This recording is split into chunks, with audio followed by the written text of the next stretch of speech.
What's up, everybody? Welcome to I Speak Organized. Today's video is my fifth and final interview with professional organizers all about starting their business. And today I am interviewing the lovely Sophia from Tidy Up with Sophia, located in Austin, Texas. She and I are going to be talking about how she started her very new decluttering and organizing business that came from her family's cleaning business. So she has transitioned from a cleaning to a decluttering and organizing business. And I know that tons of you out there are in a similar position and looking for how to make a transition. So if that sounds interesting to you and you want to learn more about her journey, then stick around and let's get into it.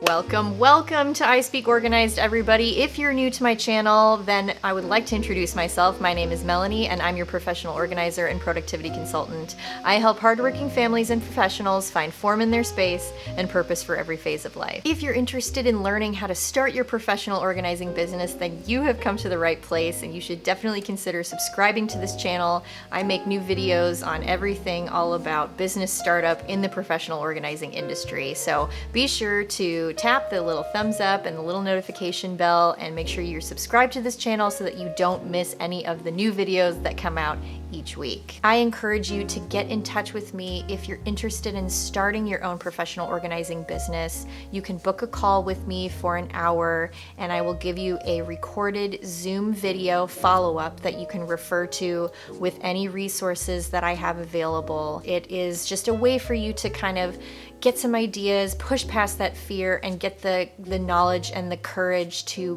go for it. Click the link down in the description area of this video and get on the schedule for that consultation. Okay, speaker fam, we are here with Sophia from Tidy Up with Sophia. This is my fifth and final interview of this professional organizing series that I'm doing in celebration of this channel's growth. And I would like to welcome Sophia for today's interview, and we're just going to dive right in, and I want you to just go ahead and tell us all about your business, where you're located, and kind of tell me a little bit about what your business focuses on. Hi, Melanie. Thank you so much for having me. I found you the other day on Instagram, and I started looking at your videos and all your vibe, and it's awesome, and I really like it. So I'm really excited to be here with you. My name is Tidy Up with Sophia.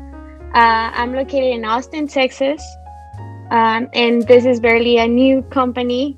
We started at the beginning of this year.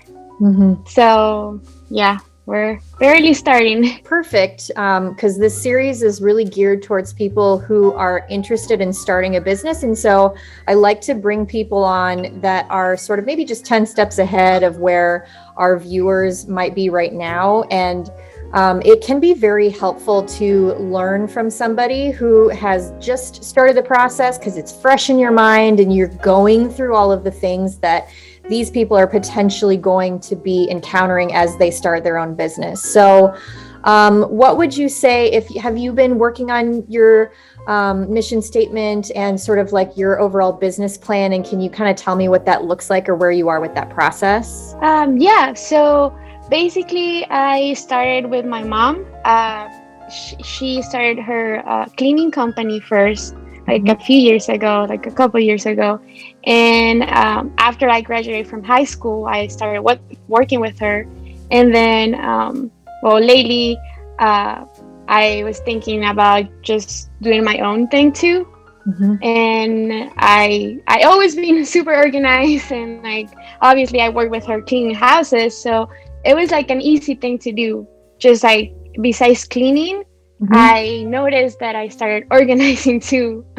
So I was like, well, this is perfect because I feel like it's coming natural, you know? Yes. So basically one day, one of our clients, she came home and she was like, oh my God, my house changed. Mm-hmm. And I think that's my main mission, or the thing I want to transmit to my customers, just to feel happy and comfortable and like relaxed when they come home and they see not just their home, but like a place to feel safe. Yes. Yeah. So yeah, because I know life can be super stressful. Yes, yes, absolutely. Yeah. So you're creating that sort of safe haven for people, the sanctuary that everybody really wants and maybe doesn't necessarily know how to achieve on their own. So do you include the cleaning as part of your decluttering business, or do you keep that totally separate? How do you work that? Yeah, no, it's totally separate. Mm-hmm. That's I started with my mom, and then like I said, I just decided to do the organizing by myself. Gotcha. Um, and I think that's what we wanna, or I wanna do in the future. Just focus on organizing Mm-hmm. and just stop the cleaning. Yeah. Because it's more work, definitely, like with the chemicals and all that. Like it takes a lot of energy and like yeah. So and I feel like for me at least, like helping other people and organizing, it just relaxes me. Like I Mm. don't know, I don't know if it's a weird thing, but it just I feel relaxed when I do that. Interesting. Yeah. And I think that's great because a lot of your clients aren't going to feel that way. And so Yeah. you're the gal that steps in and helps sort of give them that sense of relaxation by doing what you feel is like a therapeutic sort of exercise Yeah. of decluttering. And so that's awesome. So what would you say, since you're pretty new, you might sort of try or be trying to discover what this is still, and that's totally okay. But if you had to sort of think about what you would specialize in or what sort of niche you're interested in, what does that look like for you right now? Well, I mean, I really like organizing like garages. Like Hmm. it's I think that's the hardest thing to organize a garage. Yeah. Uh, because most of the people they just throw their stuff that they don't need or they don't use. It's just there. Mm-hmm. So when I get there, it's like it's magic. Like it's amazing to see the transformation I can make or my team can make. So it's Absolutely. great. Yeah, I think right now I want to focus on garages and like big spaces. Like Yeah, that's great. In fact, do you follow what I think she changed to Get Neat with Lisa? Gosh, I hope I'm not totally butchering that. I have to yes, my phone. Do you follow her? yes, she's awesome too. Yeah, she is the nicest lady, first of all. And second of all, she might actually be in Texas as well, but she kind of like specializes in garages, and that's also one of her favorite projects. So you know that there's a really great market for that. Like anytime you come across another organizer who does something that you're interested in, you know that like, okay, I'm on the right track because that's a service that people need. Oh yeah. And yeah, and it's like it's so true because garages are one of those spaces that it's used as storage, and people aren't always very well acquainted with their belongings in that space, and they just, like you said, they kind of just dump and run.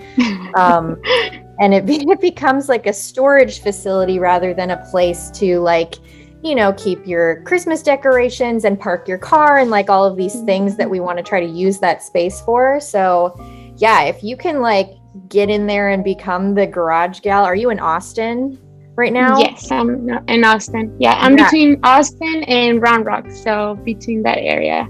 Gotcha. Yeah, you can just like totally market yourself as Austin's garage organizing gal and do super well. That's a really, really great area to specialize in this industry. So well done there. And I feel like that's the first place when you come in. Most of the people live in houses, right? So they come into the garage, and if they see this disaster there, they're like, oh my gosh, like what's going on? So if they have a really organized place, then and then it just becomes fun. It's the place where you store all your toys when you want to go camping or when you want to go do water sports, or if your kids are involved in sports, that's where they keep all their sports equipment, and it's just like a very high traffic area, so it's a super important space to know how to organize well, right?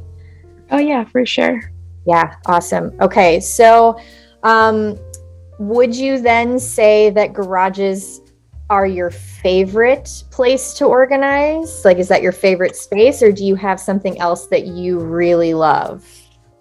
I love closets, like bedroom closets. Mm-hmm. I love shoes. and purses. So when they have a lot of shoes, I'm in my place. That's awesome. So yeah, closets are the thing too. Like, Yeah. I think I have fun doing the garages, but closets are like, I just like to see like all the details and like the colors and yeah. Oh yeah, the ability to have creative expression in that space, as silly as that is, like people don't necessarily think of organizing as being very creative, but it totally can be, especially if you do home staging, or you're working on like a sort of boutique. If you work with small businesses or something like that, you can really get super creative with how you design and curate the stuff in a closet, especially if somebody has a nice collection of, what have you, accessories, purses, shoes, and that.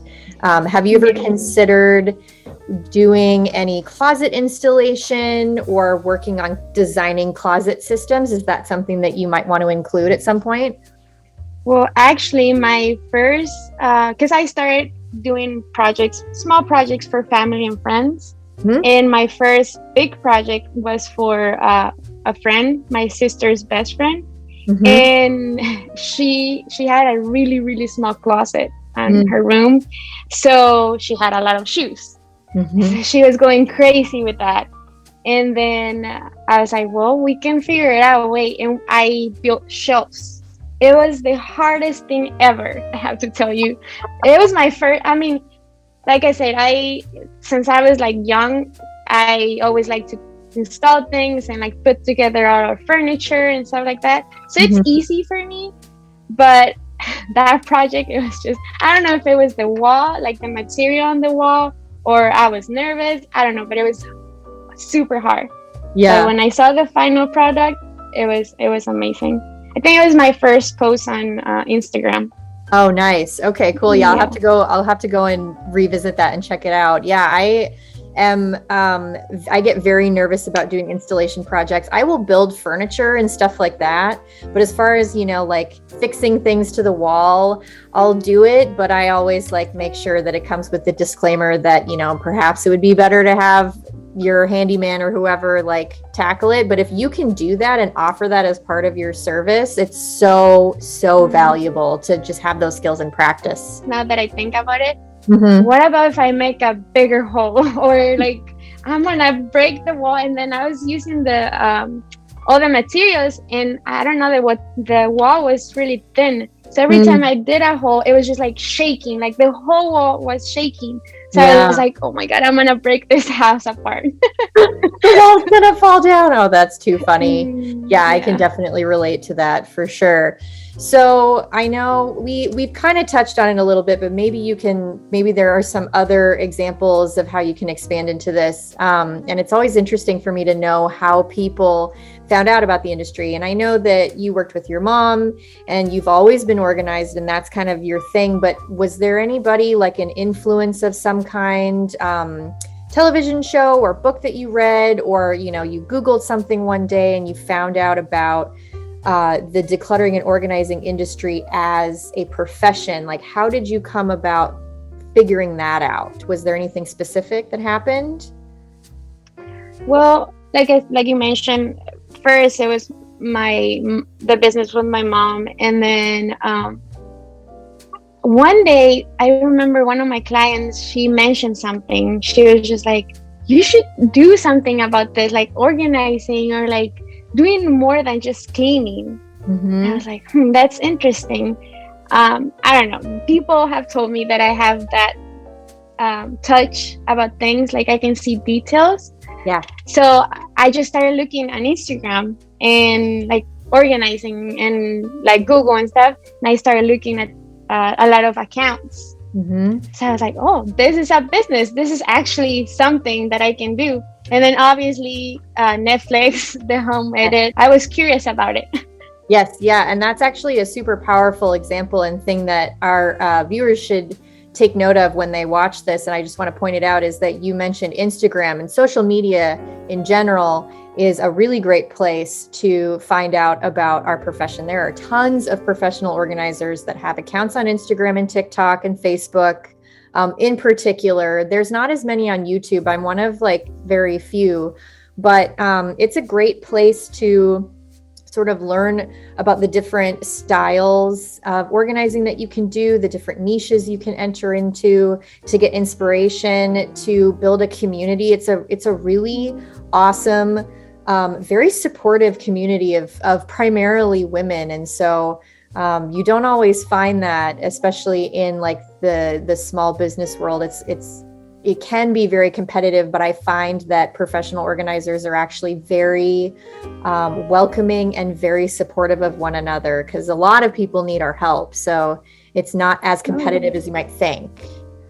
Yeah, that's true. Like I get excited when like a different organizing account likes my post or makes a comment about it, and it feels good just to, like you say, like be a part of a community where you don't feel that jealousy or like she's doing this and I'm not doing it. Like, no, it's just I feel supported, Yes. And it's people, it can be people from the other part of the world, and they're looking at your job and they're just like excited to see what you're doing. So yes, yeah, we can all nerd out together.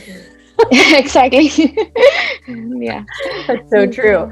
Okay, so let's move on just a little bit. I feel like you kind of have talked about the moment you knew you wanted to do this, so we'll skip to the next question. So as you've started building your business, and this could be either related to business setup, like the back end of running your own business, or it could be related to working with clients in a session. So what would you say is one of the most challenging aspects of your job right now? Well, maybe physical job, like the physical work. Mm-hmm. I'm a small lady. Yes. So sometimes I have to just like think about stuff on the top, like in shelves and things like that. I always have to carry my ladder, and like I have to be very careful with like heavy stuff and all that kind of stuff, because I mean, because one of my sisters is usually the one that comes with me and helps me. Okay. And like in big projects. Mm-hmm. So when she's there, it's easier. But when I'm by myself, I have to really, really be careful with all that. So yes. Yeah, people don't always realize when they start out, because a lot of people interested in the industry want to jump straight into luxury organizing and just working on pantries and closets and really super easy stuff.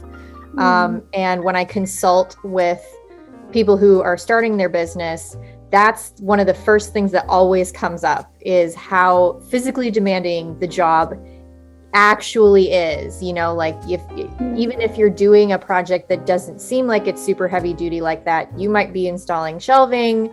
You're definitely going to need the equipment, if you're teeny tiny like you, to be able to reach up at the top shelf and not hurt yourself. And like you need the business insurance and the liability protection and like all of that. So yeah, it's definitely like a very important point, and it comes up all the time. So it's just one of those things. So tell me, you have a team like of assistant organizers or junior organizers, or what does that look like for you? Like, how do you deal with your employees or helpers? Well, right now I think it's more as a family company, because my sisters, we're 4 girls. Okay. So I'm the oldest one, and then 2 of my sisters, they take turns, and when I need their help, they go and help me. And then that's how we... Yeah, you have a built-in team right there. Yeah. So, one of the things that everybody always wants to know when it comes to having assistants or junior organizers is how you work out the pricing for clients. Do you charge them more if they get 2 organizers, or do you how do you work that pricing structure? Yeah, I charge by hour when I just go. And then if I think that I am gonna need another person, then I talk to the customer and I give them that option if they prefer someone else to come and help me. And then I charge half of what I charge for me. Gotcha. Yeah. In addition to your hourly rate. Yeah. Okay. Okay, yeah, Mm. yeah. Everybody does it differently, and so it's one of those things I know comes up as a question. So whenever, because I work alone primarily, so a lot of my clients are very private and they don't like having teams in their homes and Hmm. things like that. So I sort of like work my pricing structure and my packages a different way. So if there are other people like you out there who are interested in having a team, it's always kind of nice to know like at least a starting point with how to work it. Yeah, and that's really like that's true. And I learned that from going back to the cleaning. Mm-hmm. Um, a lot of people they don't like a lot of people in their homes, Mm-hmm. and so I understand that. So that's why I always give them the option. Mm-hmm. Like I can just come by myself, and we can work together. But I also have the option for another person, and obviously with another person, the work goes faster. Right. So if the customer wants something faster, so we can bring the other person, and yeah, it's much better. Great. Yeah, that's an awesome tip and a really good point to bring up. Thank you for talking about that. So let's talk about if you were to sit back and think about where your business is going to be in 5 years. What are some of your passion projects, or what are you most excited about accomplishing, or kind of what is your vision for the future of your business right now? Recommendations. It's always I think that's the best thing Mhm. we can have. Yes. Um, if you go and do a job and you tell them, okay, if you have friends, if you know somebody that might need my help, please tell them about me, and that's the best thing to start growing Mm-hmm. your business. So I hope for Austin to know who's tidy up with Sophia, and I want to start writing maybe next year. I Cool. speak Spanish too, so I think I want to start writing in both languages. Have my own blog about the same thing, but in both languages. That is So fantastic. That's such a great idea. And yeah. I don't know of too many people that have that ability and the bilingual sort of blog idea. I haven't really come across that before. So I think that sounds like a fantastic idea. Yeah. Yeah. Thank you so much. And if you're interested, actually, this will be good for our viewers to know as well. There is actually a blogging organizers group on Facebook. So when you're ready, it's a group that I'm really active in because I also blog quite a bit. Hmm. So you should absolutely join that. Anybody else watching that loves to blog, I'll post a link to it in the description below this video so that you can check it out. It's free to join. And you can share blog posts with everyone in the group, and we kind of go through and read each other's work. We make comments and share feedback, and it's a really active blogging community. So you should definitely look into it when you're ready. Yeah, I will love that because like I said, it's gonna be my first time writing, but Yeah. I'm really excited about that. The other day I was just thinking about it and I was like, oh, I should do that. I should write in both languages because not only people that speak English are interested in this, but also people that speak Spanish Yes. can Yes. get something from this. So it's really fun. I'll check that Facebook group, and for sure you'll saw me there. You're gonna see Oh, me there. yes. A lot of the people that are active in that group have been professional organizers for close to 30 years. And, they've been doing it for a long time, and they have various different backgrounds and different experiences and things. And so I just learn so much from them too. Like it's a great group also to get educated in our field a little bit more as well. If you're looking to sort of like up your game with Hmm. what you offer. So that's a really good resource as well. So I would definitely recommend it. Beyond that is if there's anything else that you have that you're working on, or something that you just are dying to tell us or anything like that, please share. And I'll be sure to include links to anything that you would like in the description of the video. Well, just my Instagram, tidy up with Sophia, Facebook, same tidy up with Sophia. And hopefully, like I said, you guys are gonna be able to see my blog pretty soon. This past months, it's amazing, and I like to stay busy, so it's keeping Yes. me super busy. So I'm really excited about that. I'm really happy. That's wonderful. Yeah, I'm super excited for you as well. And congratulations on this whole journey that you started on. I also know that you just recently got engaged. So you've got some big things Yeah, on the horizon in your life. I know. I'm super nervous about that too, and super happy. Like I Yeah. went. I think you live in Seattle, right? Close. Or Yeah, I live in Washington State. Actually a little bit closer to Portland, Oregon, but yes, I lived in Seattle for a while. yeah, we just went last week to Seattle, and he proposed. So Oh, yeah, I'm that's excited, and I think it's gonna be good next year. yes, With I think this so. and the marriage and everything, it's gonna be awesome. I just again want to thank you so much for being here with me today and answering my questions. And you are my fifth and final interview of this series. So that's really exciting Yay! moment. Yay. Thank you Thank you so so much. much, Steve. Thank you, thank you. Yes. Okay. And we will talk to you soon. Yes. Bye. Bye, everybody. Okay, everyone, that wraps it up. Thank you so much for sticking around and watching this interview with Sophia. And we got to chatting a little bit after the interview was over, just about how nice it is to take the leap of faith and push past that fear and start your own business. You know, work in an industry where you're able to provide value to other people and be your own boss, and how freeing and rewarding that can be. I hope you guys have a fantastic day, and I will see you in the next video. Bye.